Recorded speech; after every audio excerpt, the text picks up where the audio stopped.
বাঙালি অস্মিতার পর এবার বঙ্গভঙ্গ। কেন্দ্রের বিজেপি নেতৃত্বাধীন সরকারের বিরুদ্ধে চাঞ্চল্যকর অভিযোগ মুখ্যমন্ত্রী মমতা বন্দ্যোপাধ্যায়ের। ধান্দাবাজি হচ্ছে বাংলাটাকে ভাগ করা, আবার একটা বঙ্গভঙ্গ করা। বিহারকে একবার ভাগ করেছে, বিহার ঝাড়খণ্ড হয়েছে, বড় ছিল। বিহারকেও ভাগ করার চেষ্টা করছে। আমরা পরিষ্কার বলি, ডাবল ইঞ্জিন সরকার যেখানেই ক্ষমতায় থাকবে সেখানেই লুটে পুটে খাবে, এটাই ওদের কাজ। করছে লুট, বলছে ঝুট।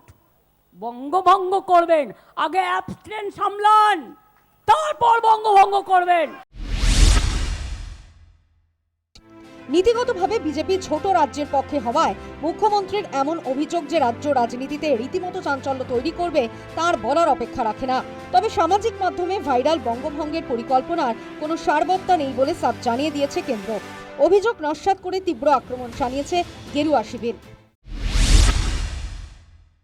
ইতিহাস ভূগোল সব যদি চাপে কেউ ভুলে যায় তাহলে আমাদের কি করার আছে?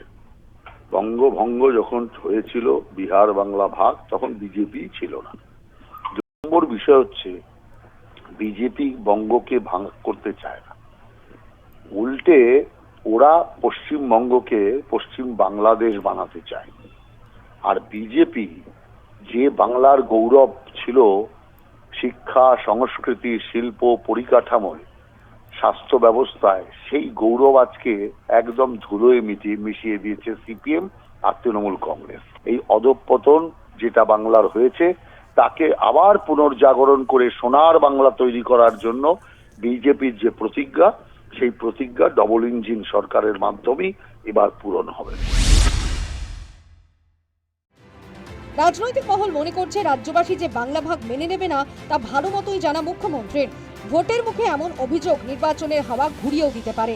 তাই বিজেপির বিরুদ্ধে বঙ্গভঙ্গের অভিযোগ মুখ্যমন্ত্রীর, এমনটাই মত ওয়াকিবহল মহলের। News time.